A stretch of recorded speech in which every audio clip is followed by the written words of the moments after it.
बंद कर रहे हैं कि भाई मुसीबत किसी तरह टले। ये हिंदू धर्म के लिए शर्म की बात नहीं, धर्मगुरुओं को सोचना चाहिए। शोभा यात्रा को हम मुसीबत यात्रा समझ रहे हैं। ऐसा गाना जिसमें आप ये कह रहे हैं कि जाग जाएगा अगर हिंदू तो ये अंजाम बोलेगा। हे अस्सलाम वालेकुम, मेरा नाम मोहम्मद सुहेल है और आप लोगों का तहे दिल से स्वागत करता हूं अपनी इस यूट्यूब चैनल पे। अभी तो आप लोग बहराइच वाला न्यूज तो सुन ही रहे होंगे, उसी से जुड़ी हुई कुछ खास बातें कही है मौलाना गुलाम सरवर साहब ने, जो आप लोग सुननी चाहिए। बहुत ही अच्छी बात ही कही है। चलिए स्टार्ट करते हैं वीडियो को बिना टाइम लिए हुए। वीडियो रहा आप लोगों के सामने। फर्जी नैरेटिव बिल्ड करना, मुसलमानों के पत्थर चलाते हमारे ही त्यौहार में क्यों चलाते हो? तुम्हारी त्यौहार में तुम मंदिर क्यों नहीं जाते हो? मस्जिद क्यों आते हो? अगर मस्जिद से इतना ही परे में तो मुसलमान हो जाओ। मस्जिद में आके तुम जबरदस्ती गाना बजाना, मस्जिद का झंडा नोचना, और उसके बाद कोई अगर सुना अनसुना कर दे तो छत पे चढ़ जाना। सुना अनसुना कर दिया माने गाना सुन के भी हम कान बंद कर रहे हैं कि भाई मुसीबत किसी तरह टले। ये हिंदू धर्म के लिए शर्म की बात नहीं, धर्मगुरुओं को सोचना चाहिए। शोभा यात्रा को हम मुसीबत यात्रा समझ रहे हैं। ऐसा गाना जिसमें आप ये कह रहे हैं कि जाग जाएगा अगर हिंदू तो ये अंजाम बोलेगा, टोपी वाला भी सर झुका के जय श्री राम बोलेगा, और तेरा भोले तो मक्का में धक्का दे देगा, और ना जाने क्या क्या। ये गाने लिखे किसने? ये गाने आज इस पर भी डिबेट की जरूरत है। बुलडोजर को 3-3 दिन चैनल वालों ने दिखाया, योगी का बुलडोजर एक्शन में, अब बलात्कारी बख्शा नहीं जाएगा। बिल्कुल अबे यार क्या पागलपनी कर रहा है योगी का बुलडोजर, योगी का बुलडोजर। ये मुसलमानों को इस तरह से इन्होंने दबा के रखा और कहते हैं। नमस्कार, द जनता लाइव देख रहे हैं आप, मैं हूं आपके साथ नलिनी। 13 अक्टूबर को जो हुआ वो देश भर में अब सनसनी की तरह फैल रहा है। दरअसल बहराइच में जिस दौरान दुर्गा शोभा यात्रा निकाली जा रही थी, विसर्जन यात्रा के दौरान एक हिंदू लड़का जिसका नाम गोपाल मिश्रा था, वो एक मुस्लिम समुदाय की छत पे चढ़ता है, हरा झंडा उतारता है, भगवा झंडा फैलाता है। और इतना ही नहीं, भगवा झंडा फहराने के साथ ही वहाँ लाउड स्पीकर पर अभद्र और उत्तेजित करने वाले गाने बजाए जाते हैं, जो कि भड़काऊ गाने थे। आज इसी पूरे अहम मुद्दे पर चर्चा के लिए हमारे साथ जुड़ चुके हैं मौलाना हाफिज गुलाम सरवर साहब। बहुत बहुत धन्यवाद सर आपका हमारे चैनल के साथ जुड़ने के लिए। सवाल यही है कि बहराइच में जिस प्रकार से हिंसा भड़की, उस हिंसा को आप कैसे देखते हैं? देखिए, तो दुर्भाग्यपूर्ण घटना है, लेकिन इस घटना पे जितना अफसोस है उतनी हैरानी भी साथ में है कि कोई सरकार दावा ये करे कि मेरी सरकार में परिंदा पर नहीं मार सकता, और उस सरकार की मौजूदगी में पुलिस प्रशासन खड़ी हो और गाने बजाए जा रहे हों, और आपत्ति करने वाले लोग यानी कि मुस्लिम समाज के लोग जब जाते हैं मौके पर ये कहने के लिए कि भाई आप ये गाना मत बजाइए, आप ठीक है शेरा वाली माँ हैं, दुर्गा माँ हैं, उनके संबंध में सैकड़ों आपके पास गाने हैं जो उनकी आरती है या भक्ति गीत जितने भी आप बजाइए। आप ऐसा गाना जिसमें आप ये कह रहे हैं कि जाग जाएगा अगर हिंदू तो ये अंजाम बोलेगा, टोपी वाला भी सर झुका के जय श्री राम बोलेगा, और तेरा भोले तो मक्का में धक्का दे देगा, और ना जाने क्या क्या। ये गाने लिखे किसने? ये गाने आज इस पर भी डिबेट की ज़रूरत है। फिर ये ब्रॉडकास्ट कैसे हो गया, मार्केट में कैसे आ गया, करोड़ों करोड़ों ये वीडियोस देखे जा रहे हैं और फिर उसी को चलाए जा रहे हैं, और स्पेशली मुस्लिम मोहल्ले में जाकर चलवाए जा रहे हैं।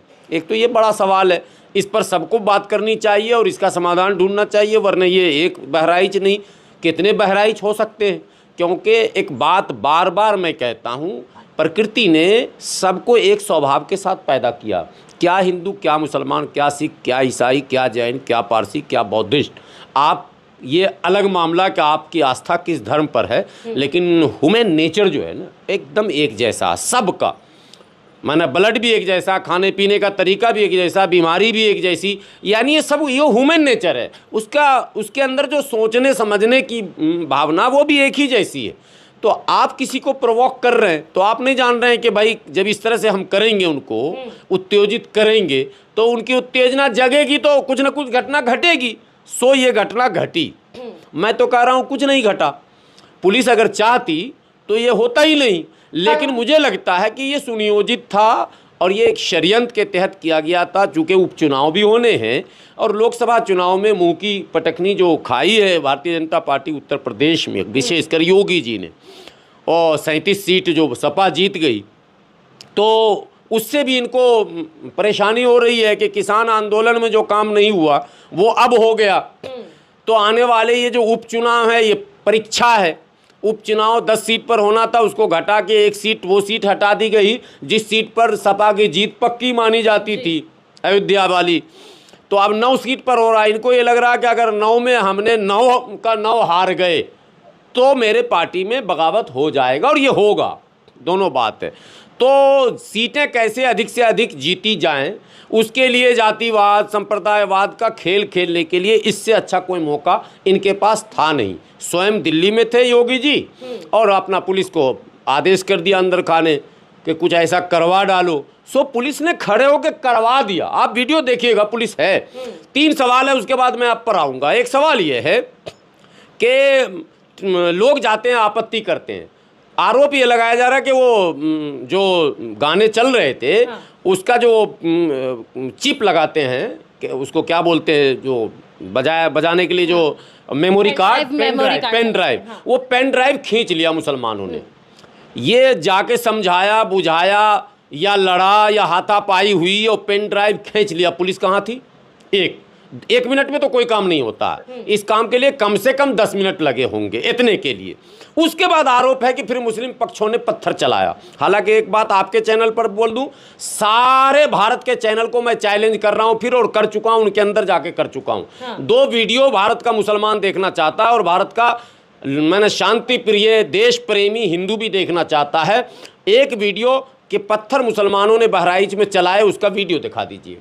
दूसरा, छतरपुर में जो बुलडोजर चला था, जो हाजी शहजाद के नेतृत्व पे छतरपुर थाने में टीम गई थी मुसलमानों की, जिस पर आरोप लगाया गया कि इन्होंने उपद्रव किया, थाने पर हमला किया, इसलिए बुलडोजर चलाया गया, वो वीडियो भी हम देखना चाहते हैं। आज तक मार्केट में वो वीडियो नहीं आया।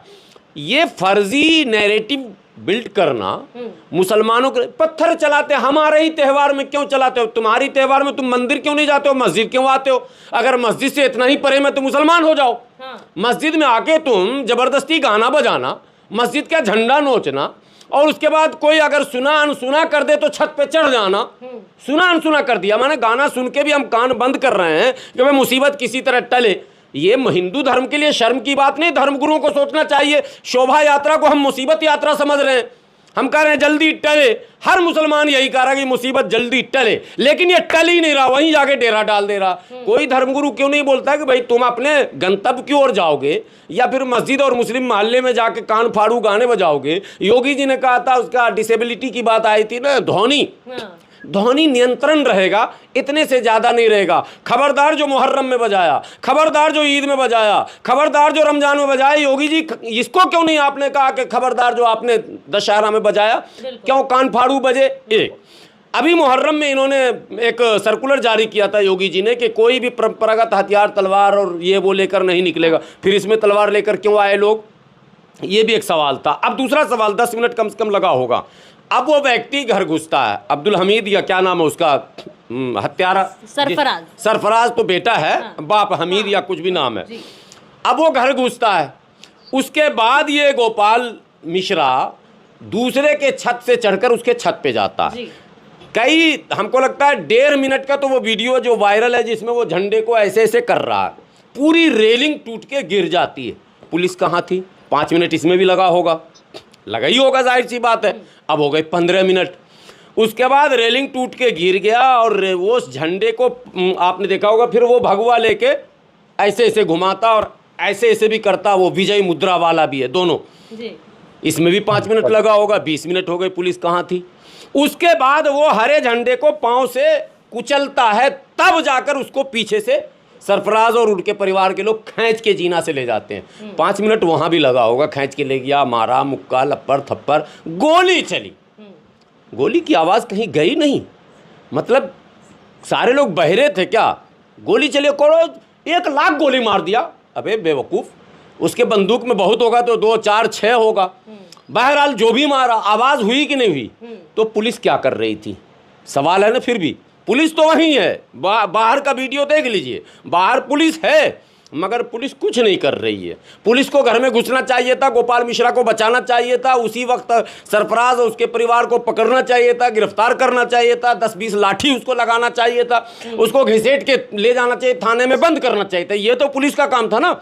नहीं, पुलिस ने उसको जाने दिया, भागने दिया। वो पूरा परिवार भाग गया, नेपाल भी चला गया। अभी मैं लौट के आ रहा हूँ इनकाउंटर पर भी, वो पूरा परिवार नेपाल भाग गया। टीवी चैनल ने चलाया नेपाल भाग चुके वो लोग, नेपाल भाग जाए। भाई पुलिस क्या कर रही है तुम्हारी? मैंने मारा पीटा और 4 से 5 हजार भगवाधारी बाहर सड़क पर खड़े, 100-200 पुलिस भी खड़ी है। और वो 4 मुल्ले, मुल्ले मैं भी कह रहा हूँ, क्या करूँ मैं, सब कह रहे हैं, वो 4 मुल्ले की इतनी हिम्मत के 4000 हिंदुओं के बीच में गोपाल मिश्रा को खींच लेता और खींच के उसको इतनी गोली मारता है और ये कुछ नहीं कर पाते हैं। बाद में ये टीना पटक रहे हैं, जो उसके घर के आगे जो टीना लगा हुआ है, टीना ही पटकोगे कि और कुछ करोगे?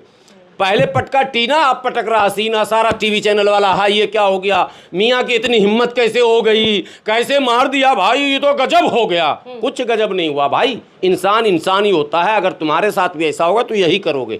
चींटी के ऊपर भी अगर पैर रखोगे तो वो काट लेगी, ये नेचर है।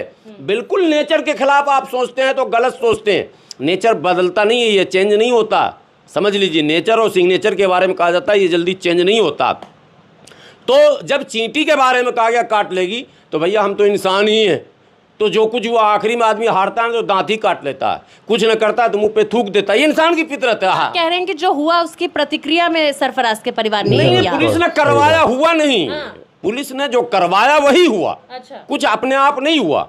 ये सब कुछ की प्रक्रिया बताती है कि आधे घंटे लगभग 4 बजे से 5:30 बजे तक उपद्रव हुआ। उसके बाद ये भीड़ बेकाबू होती है और आग लगाना शुरू करते। जब पता चल गया कि अंदर गोली लग गई, वो मर गया, उसे अस्पताल ले जाया गया। उसके बाद जो नैरेटिव बिल्ड हुआ कि नाखून खींच लिया पिलास से, अगर हम उनकी माने, पिलास से नाखून खींचने में आधा घंटा, 15 मिनट, 20 मिनट कुछ तो लगेगा। उनकी माने तो ये प्रक्रिया 1-1.5 घंटे की है, जबकि ये प्रक्रिया टोटल 15-20 मिनट में खत्म हुआ। मेन स्ट्रीम मीडिया ने भी 2 दिन तक लगातार ये खबर चलाई कि पोस्टमार्टम में ये खुलासे हुए कि नाखून को जो है पिलास से निकाला गया, आँख निकाल लिया गया, कान निकाल लिया गया, दिल निकाल लिया गया, दिमाग निकाल लिया गया। इनको जितना पेश करना था वो इन्होंने किया, लेकिन इन्होंने ये नहीं कहा कि पुलिस को चाहिए था मौके पे अंदर घुसना। ठीक है, नहीं घुसी। अब पुलिस घुसती है मुसलमानों के मोहल्ले में पकड़ने के लिए रात में बजाय इसके कि हिंदू भीड़ को काबू किया जाता, हिंदू भीड़ को बेलगाम छोड़ दिया गया, गांव का गांव लूट लिया गया। कम से कम 40-50 गांव बर्बाद हुए हैं।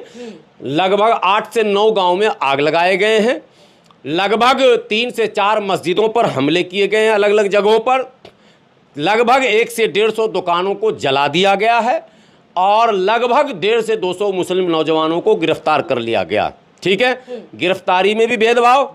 और अब आज जब सारी विफलता हो गई तो अब कल से खबर चली कि पुलिस ने अपराधी का इनकाउंटर कर दिया। कहाँ भाई? तो बहराइच नानपाड़ा के आसपास की घटना बताई जा रही है। एक जंगल में, पुलिस को जंगल की खबर है कि जंगल में सरफराज है, पुलिस घर में सरफराज है, गोली मार रहा गोपाल मिश्रा को, इसकी खबर पुलिस को नहीं है। निशानदेही पे पहुंची होगी पुलिस आरोपी को ढूंढने। वो भी दिखाता हूँ। काश के भारत के लोग, यार क्या हो गया, मैं तो सोचता हूँ हाय अल्लाह ईश्वर क्या हो गया इस धरती को, भारत के लोगों की समझदारी किधर चली गई। अभी देखिए मैं बता रहा हूँ, वो वीडियो आपने देखा होगा, कांधे पे 2 पुलिस वाला उसको पकड़ के लेके जा रहा सरफराज को और बोल रहा तू ना भागता, अगर तू गोली ना चलाता तो तेरे साथ मैं ऐसा नहीं करता ना। उसकी रिकॉर्डिंग किसने की? अब पहले समझिए, पॉइंट वाली बात है। ये रिकॉर्ड पुलिस ने करवाया कैसे, जो पब्लिक डोमेन में वो वीडियो आया। इसका मतलब पकड़ा कब? उसकी बहन कह रही है कि पकड़ के उसी दिन ले गए थे। लेकिन एक सीन क्रिएट करना था, जैसे फिल्म में सीन क्रिएट करना होता, तो उसको ले गए पहले जंगल में। 5 पुलिस वालों ने पकड़ा, किसी ने हाथ, किसी ने पैर, फिर पैर में उसने गोली मारी। ठीक है, उसके बाद वीडियो वाले को बोला हाँ वो एक्शन रेडी शूट, वो फिल्म में जो होता है।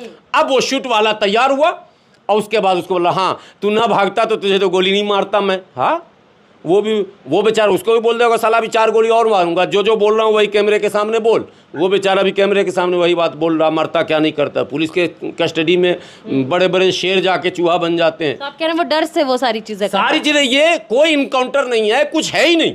ये सब फेक नैरेटिव बिल्ड किया जाता है अपनी विफलताओं पर पर्दा डालने के लिए, हिंदुओं की तुष्टीकरण के लिए, हिंदुओं को खुश करने के लिए। अब आज जो है सबके घर पे वो चिपकाया गया, क्या चीज? 23 घरों पर नोटिस चस्पा किया गया पीडब्ल्यूडी की तरफ से। एक भी ब्राह्मण है क्या? मरने वाला तो ब्राह्मण है, तो आक्रोशित तो ब्राह्मण हुआ होगा, हमला तो ब्राह्मण ने किया होगा। ब्राह्मणों की झुंड थी, उस भीड़ में 80% ब्राह्मण लड़के थे जो हो हा कर रहे थे। और जब आप बुलडोज़र चला रहे हैं जो कि गैरकानूनी है सरासर, उस पर भी मैं आ रहा हूँ, तो आप बुलडोज़र चला रहे हैं मुसलमान और पिछड़ों पर, ब्राह्मण पर नहीं। वो जो घर है सरफराज का, और जिस रोड पर, महाराजगंज वाले रोड पर, उसमें पश्चिम उस घर के जस्ट बराबर में घर शुक्ला जी का, उसके बाद तिवारी जी का। तिवारी जी और शुक्ला जी एकदम बराबर में है। जिसके छत पे से चढ़ के वो कूदा था उसके घर पर नोटिस नहीं है। एक लाइन से 20 मुसलमान और आगे जायसवाल जी, वर्मा जी, फलां जी को नोटिस चिपका दिया गया। अब सवाल तो वो उठ ही रहा, बहरहाल सवाल सुन कौन रहा है? सरकार सुनती नहीं। इसको तो किसी तरह से अभिभाषण होगा योगी जी का, हमने अब्दुल को औकात मिला दिया बहराइच में, यही भाषण ही उपचुनाव में होगा। अभी आप देख लीजिएगा, मैं एडवांस में बोल रहा हूँ, घोषणा तो हो ही गई ना उपचुनाव का। अच्छा, यही एडवांस में कह रहे हैं? एडवांस में मैं कह रहा हूँ, लिख लीजिए सादे कागज पर, योगी जी यही भाषण करेंगे। उछलने वाले अब्दुल को मैंने 2 मिनट में टाइट कर दिया और ये कर दिया, मेरी पुलिस ने जो है सबको तहस नहस कर दिया, जो दंगा करेगा उसको छोड़ूंगा नहीं। दंगा तो ब्राह्मणों ने किया, माँ ने दूध पिलाया तो ब्राह्मणों पर कार्रवाई करके दिखाइए ना भाई। सारा लूटपाट जो किया, 2-3 हजार की भीड़, सैकड़ों गाँव में आग लगाया, वो दंगा ही नहीं। बोले नहीं, वो तो गोपाल मिश्रा की प्रतिक्रिया में था। अगर ये आप मतलब उसके डिफेंस में शब्द लाएंगे कि गोपाल मिश्रा के मौत की प्रतिक्रिया में आपको अगर आग लगाने की अनुमति है, तो मुल्लों को गाली सुनवा रहे थे आप बैंड बजाकर साउंड से, उसकी प्रतिक्रिया में मारने का भी फिर लॉजिक सेट हो जाएगा। तो फिर चलता रहेगा देश में यही प्रतिक्रिया। आप देश को कहां लेकर जाना चाह रहे हैं? ये क्रिया प्रतिक्रिया करेंगे या कुछ काम काज करेंगे? अच्छा, ऐसे धार्मिक जब यात्राएं निकलती हैं तो पहले से ही दिशा और जो पूरा पाथ होता है वो सुनियोजित होता है और कई सालों से निकलती आ रही है। ऐसे में लाउड स्पीकर पर इस प्रकार के भड़काऊ गाने का बजना ये पहले दिन नहीं है। सुन लीजिए, ये घटना पहले आज की नहीं है। बिहार में रामनवमी में जो घटना घटी थी, जो दंगे हुए थे, आपने सुना होगा, नालंदा वगैरह में जो आगजनी हुई थी, यही गाना था। नौजवानों को पागल बना दिया गया है। लड़ाई हमको लड़नी थी बेरोजगारी के खिलाफ, हमको लड़ाया जा रहा हिंदू मुसलमान कहकर। लड़ाई हमको लड़नी थी गरीबी के खिलाफ, हमको लड़ाया जा रहा हिंदू मुसलमान कहकर। लड़ाई लड़नी थी हमको क्या कहते हैं, अशिक्षा के खिलाफ। आज भी दुनिया में साक्षरता दर में विश्व गुरु किसको कहते हैं जी? आप अमेरिका, जापान, फ्रांस और जर्मनी और इंग्लैंड के सामने कुछ हैं? कुछ नहीं है। क्या साक्षरता दर है? क पर लिया हो गए साक्षर। हमारे यहाँ क्या हो रहा? आपके यहाँ क्या कहते हैं, नीट की कितने सीटें हैं? यूपीएससी में कितनी सीट है? छात्र कितने हैं? अरे चपरासी की बहाली निकल रही है ना, चपरासी की, झाड़ू पोछा वाले की। अगर 500 सीट की बहाली निकल रही है, 20 लाख उसमें एप्लीकेशन जा रहे हैं। ये अभी लखनऊ में घटना घटी है और एप्लीकेशन में मारा मारी लाइन में हो गया। और वो लाइन, तो मेरा कहना यह है कि हमको लड़ना कुछ और था, लेकिन राजनेता तो हमको रोजी देने, रोजगार देना, इनको कुछ देना, इनको सिर्फ शौचालय खाओ और हक को 5 किलो राशन लो और शौचालय में जाकर लैट्रिन करो। ये ठीक है, खाओ हगो लड़ो, खाओ हगो लड़ो, ठीक है, इसी में उलझे रहो। 5 किलो राशन खाओ और मोदी जी के लैट्रिन में जाकर लैट्रिन करो और उसके बाद जो टाइम बचे उसमें हिंदू मुसलमान करके लड़ जाओ। रोजगार कौन मांगता है? चुनाव आएगा, मियाँ को अब्दुल को टाइट करने के नाम पे हमको वोट दे दो, यही कर रहे हैं। यूपी में लॉ एंड ऑर्डर का बहुत हवाला दिया जाता है। लॉ एंड ऑर्डर नहीं है, डरा के रखा जा रहा। मुसलमान चू भी अगर करेगा, हम आह भी करते हैं तो हो जाते हैं बदनाम, वो कत्ल भी करते हैं तो चर्चा नहीं होता। सारे ब्राह्मण और ठाकुर तो उपद्रव मचाए हुए हैं। हाथरस में मुसलमान ने किया था पंगा, उन्नाव में मुसलमान ने किया था पंगा और बेदायूं में मुसलमान ने किया था पंगा। किस पर बुलडोजर चला जरा बताइए? हाथरस के मुजरिम पर, जिसने मैंने मानवता को कलंकित कर दिया। सिर्फ रेप ही नहीं, उस मैंने गुड़िया के साथ क्या क्या नहीं हुआ, उसके हाथ पैर हड्डी सब तोड़ दिए गए। रात में किरासन तेल डाल के जला के फेंक दिया गया। हत्यारा पकड़ा गया, कहाँ है, कौन है, किधर बुलडोजर है, क्या है, कोई चर्चा है क्या? तो जब अपर कास्ट आएंगे, ब्राह्मण आएंगे, ठाकुर आएंगे, कोई चर्चा नहीं होगा। अगर निशाने पे कहीं मुल्ला जी आ गया, वो अयोध्या में आया था ना, कौन अयोध्या में कांड नहीं हुआ था? सपा का जो नेता था, अभी नाम भूल गया, नहीं मोइनुद्दीन या नईमुद्दीन कौन, उसका घर, दुकान, बेकरी, कार्यालय, ऑफिस सब पे बुलडोजर चल गया। और एक एक बुलडोजर को 3-3 दिन चैनल वालों ने दिखाया, योगी का बुलडोजर एक्शन में, अब बलात्कारी बख्शा नहीं जाएगा, बिल्कुल। अबे यार, क्या पागलपनी कर रहा है? योगी का बुलडोजर, योगी का बुलडोजर। ये मुसलमानों को इस तरह से इन्होंने दबा के रखा और कहते हैं अब्दुल अगर दबा के नहीं रखोगे ना, मामला गड़बड़ा जाएगा। बेटा दबा के रखोगे तब गड़बड़ाएगा। हुकूमत इंसाफ से चलनी चाहिए, हुकूमत संविधान के साथ चलनी चाहिए, हुकूमत में न्याय सर्वोपरि है। अगर हुकूमत में दबाने, उलझाने, मारने, ठोकने की बात हो रही है तो अप्रत्यक्ष रूप से हुकूमत चलाने वाले देश प्रेमी नहीं हैं, देश प्रेमी नहीं हैं, बल्कि वो समाज के दुश्मन। बिल्कुल, और हम भी ये कहते हैं कि देखिए दंगों से किसी का फायदा नहीं होता। एक विकसित समाज जो है वो एक खराब व्यवस्था की ओर बढ़ जाता है। हमारी भी आपसे ये गुजारिश है कि धर्म के नाम पर आप कटे बटे नहीं, एक साथ एकजुट होकर चलें, क्योंकि भारत जो देश है वो सभी का देश है। इसी प्रकार से जनता के मुद्दे आप तक पहुंचाती रहूंगी, बने रहिए द जनता। चलिए, अगर आप इनके बात से सहमत है तो वीडियो को लाइक और चैनल को सब्सक्राइब कर दे, और फिर मिलते हैं नेक्स्ट वीडियो में। तब तक के लिए दुआ में याद रखें।